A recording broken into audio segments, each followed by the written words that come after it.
جمال الوجود بذكر الإله وتصفو الحياة بنور هدى. جمال الوجود بذكر الإله. السلام علیکم ورحمۃ اللہ وبرکاتہ. نحمدہ ونصلی علی رسولہ الکریم، اما بعد. میں ہوں یامن ملک اور آپ دیکھ رہے ہیں میرا یوٹیوب چینل فہم و عمل. چینل کو سبسکرائب، لائک اور شیئر بھی کریں اور بیل آئیکن کا بٹن بھی دبا دیں. آج ہم انشاءاللہ سورہ بقرہ کی آیت نمبر 47 کا لفظ مطلب اس کے روٹ ورڈ یعنی مادہ کے حوالے سے سمجھنے کی کوشش کریں گے. یا بنی، دو لفظ ہیں یہ. یا حرف ندا ہے، اے. بنی با نون یا، اس کا روٹ ورڈ ہے. بنا عمارت کو کہتے ہیں، اسی سے پھر ابن ہے، بیٹا یا اولاد. اسرائیل، اسرائیل. اذکرو، ذال قاف را، ذکر، یاد دہانی. نعمتی، دو لفظ ہیں، نون عین میم. نعمت، نعمت. اور یا میرا یا میری. اللتی، وہ جو. انعمت، نون عین میم. نعمت، نعمت. علیکم، دو لفظ ہیں، علا اوپر یا پر. کم تمہارے، وزبر وا. اور انی، دو لفظ یہ، انا بے شک. اور یا میرا یا میری یا میں. فضلتکم، دو لفظ ہیں، فا دال لام. فضل فضیلت. کم تم کو. علا اوپر. العالمین عین لام میم. علم، عالم. یا بنی اسرائیل، اے بنی اسرائیل. اذکرو، یاد کرو. نعمتی، میری نعمتوں کو. اللتی، وہ جو.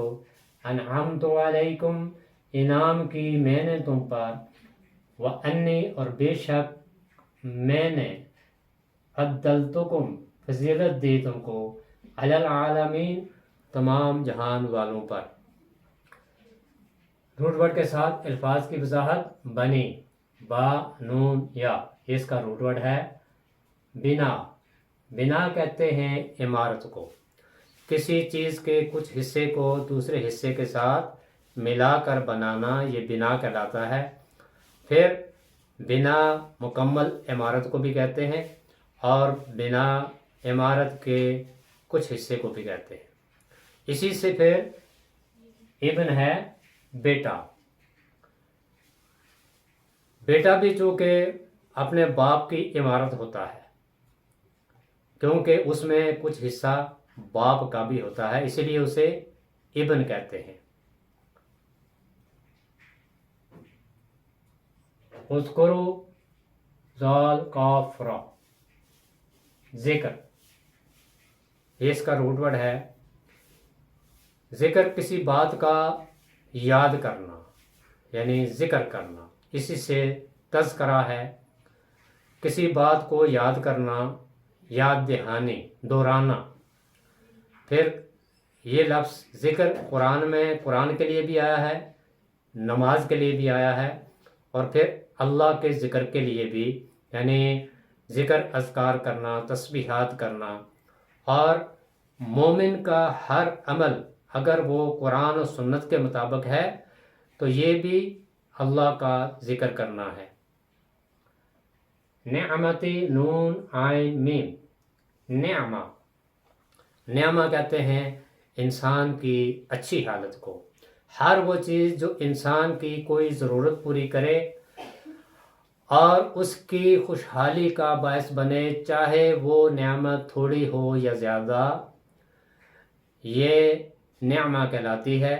اسی سے پھر انعام ہے، حمزہ پر زبر ہے. انعام، انعام کہتے ہیں مال مویشی کو، چرنے چگنے والے جانور، کیونکہ انہی جانوروں کی وجہ سے انسان پر خوشحالی آتی ہے.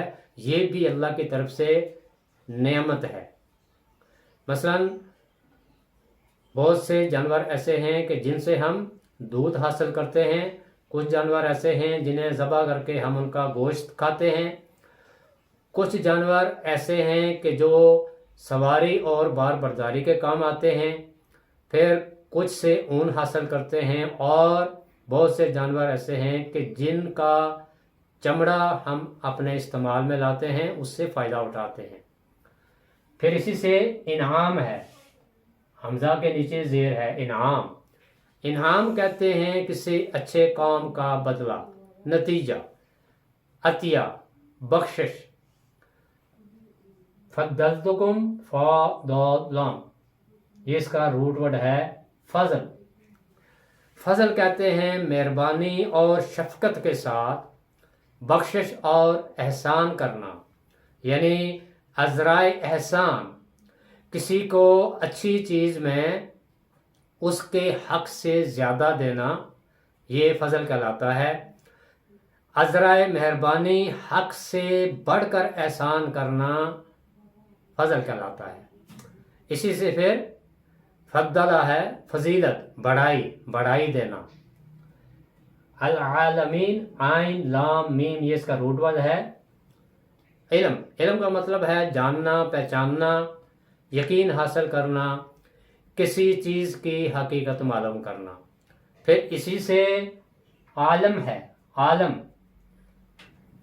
عالم ہر اس چیز کو کہتے ہیں کہ جس کے ذریعے سے کسی چیز کا علم حاصل ہو، اور اس کائنات میں بے شمار عالم ہیں کہ جن کے ذریعے سے اپنے رب کی پہچان ہوتی ہے، کہ جس چیز کو اللہ تعالیٰ نے اپنے رب نے پیدا کیا ہے، ہم اپنے اس رب کو ان کی وجہ سے پہچانتے ہیں۔ پھر عالم، عالم کہتے ہیں کسی چیز سے وابستہ ہر طرح کی تفصیل کا علم رکھنے والا، اسے عالم کہتے ہیں، یعنی اس کے پاس بہت سا علم ہوتا ہے، بہت زیادہ معلومات ہوتی ہیں۔ اسی سے العلیم ہے، اللہ تعالیٰ کی صفت ہے، بہت زیادہ جاننے والا۔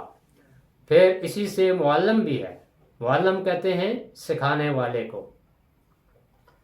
یا بنی اسرائیل، اے بنی اسرائیل، اذکرو، یاد کرو، نعمتی، میری نعمتوں کو، اللتی، وہ جو، انعمت علیکم، انعام کی میں نے تم پر، وانی، اور بے شک میں نے، فضلتکم، فضیلت دی تم کو، علی العالمین، تمام جہان والوں پر۔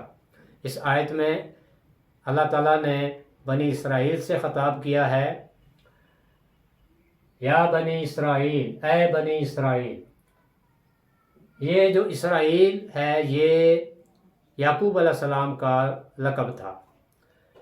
حضرت ابراہیم علیہ السلام کے دو بیٹے تھے، ایک تھے اسحاق علیہ السلام اور دوسرے تھے اسماعیل علیہ السلام۔ پھر آگے اسحاق علیہ السلام کے بیٹے یعقوب علیہ السلام تھے، اور یعقوب علیہ السلام کا لقب چونکہ اسرائیل تھا، لہٰذا یعقوب علیہ السلام کی آگے جتنی بھی اولاد تھی وہ سب کی سب بنی اسرائیل کہلائی، اور یعقوب علیہ السلام کے 12 بیٹے تھے، جن سے آگے 12 قبیلے بنے، اور پھر آگے ان کی نسل چلی۔ اور بنی اسرائیل میں کم و بیش 4000 پیغمبر اور رسول آئے، اور بنی اسرائیل میں جو آخری نبی تھے وہ عیسیٰ علیہ السلام تھے۔ دوسری طرف اسماعیل علیہ السلام کے اندر صرف ہمارے نبی کریم محمد مصطفیٰ صلی اللہ علیہ وآلہ وسلم، آپ کا تعلق بنی اسماعیل سے تھا، یعنی آپ بنی اسماعیل کی اولاد میں سے تھے، اور آپ واحد پیغمبر تھے، رسول تھے، جو اسماعیل علیہ السلام کی اولاد میں سے تھے۔ باقی تمام یعقوب علیہ السلام سے لے کر عیسیٰ علیہ السلام تک جتنے بھی انبیاء اور رسول آئے وہ بنی اسرائیل میں آئے۔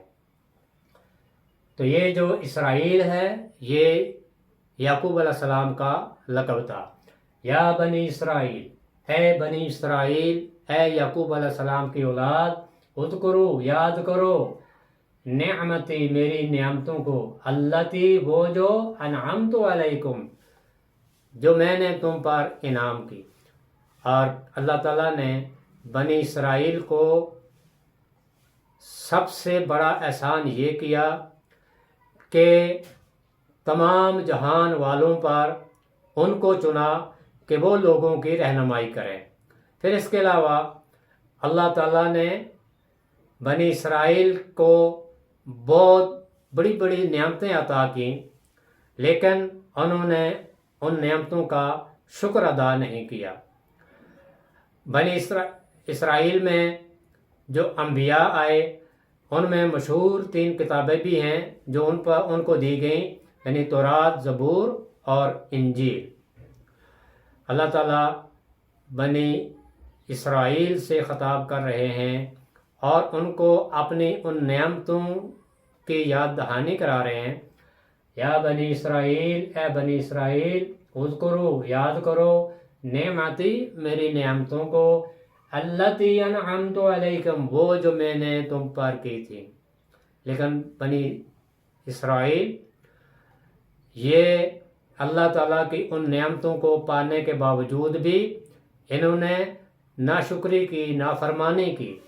اس لیے پھر بڑی بڑی قومیں جو اللہ تعالیٰ نے بنی اسرائیل کے اندر پیدا کی، اللہ تعالیٰ نے ان کو نیست و نابود کر دیا، اس وجہ سے کہ وہ نافرمان تھیں، وہ نعمتوں کا شکر ادا نہیں کرتی تھی۔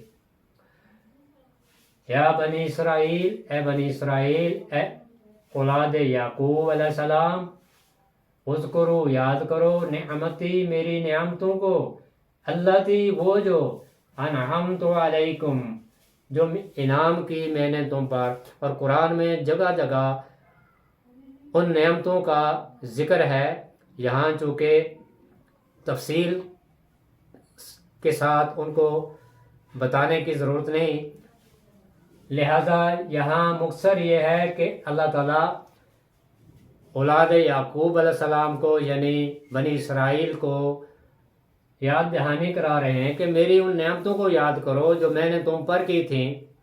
اور سب سے بڑی نعمت وہ کیا تھی؟ وَأَنِّي فَضَّلْتُكُمْ عَلَى الْعَالَمِينَ، اور یہ کہ بے شک میں نے تمہیں چن لیا تھا تمام جہان والوں پر کہ تم لوگوں کی رہنمائی کرو۔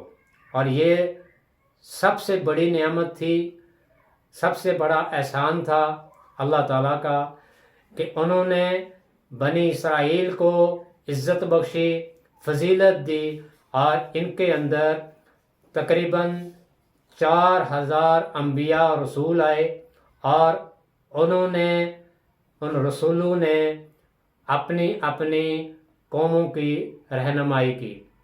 تو اس آیت میں بنی اسرائیل سے خطاب ہے، لیکن ہمارے لیے بھی سبق ہے کہ اللہ کی طرف سے جو ہم پر نعمتیں نازل کی گئی ہیں، اور اتنی نعمتیں ہیں کہ ہم ان کا شمار بھی نہیں کر سکتے، تو ہمیں ان نعمتوں کا شکر ادا کرنا چاہیے، ورنہ بنی اسرائیل جو نبی کریم محمد مصطفیٰ صلی اللہ علیہ وآلہ وسلم کی رسالت سے پہلے کی تھیں، تو وہ تمام قومیں نافرمانی کی وجہ سے ہلاک کر دی گئی تھی، نیست و نابود کر دی گئی تھی۔ تو ہمارے لیے یہ سبق ہے کہ ہم اللہ تعالیٰ کی نعمتوں کو پہچانیں، ان کا شکر ادا کریں، اور اللہ تعالیٰ کا ہر حال میں شکر ادا کریں، اور پھر اللہ کے آگے جھک جائیں، اللہ کی عبادت کریں۔ یا بنی اسرائیل، اے بنی اسرائیل، اے یعقوب علیہ السلام کی اولاد، اذکرو، یاد کرو، نعمتی، میری نعمتوں کو، اللتی انعمت علیکم، وہ جو میں نے تم پر کی تھیں، وَأَنِّي فَضَّلْتُكُمْ عَلَى الْعَالَمِينَ، اور بے شک میں نے تمہیں تمام جہان والوں پر فضیلت دی تھی۔ یہ سب سے بڑی نعمت تھی۔ اللہ تعالیٰ نے بنی اسرائیل پر اور بھی بہت سے احسان کیے، بہت سی اور نعمتیں بھی دی، لیکن ان میں سب سے بڑی نعمت کیا تھی؟ وَأَنِّي فَضَّلْتُكُمْ عَلَى الْعَالَمِينَ، کہ میں نے تمہیں تمام جہان والوں پر چن لیا تھا، لوگوں کی رہنمائی کے لیے چن لیا تھا۔ اللہ تعالیٰ ہمیں قرآن کے الفاظ کو سمجھ کر ان پر عمل کرنے اور دوسروں تک پہنچانے کی توفیق عطا فرمائے۔ سبحانک اللہم و بحمدک، نشہد ان لا الہ الا انت، نستغفرک و نتوب الیک۔ السلام علیکم ورحمۃ اللہ وبرکاتہ۔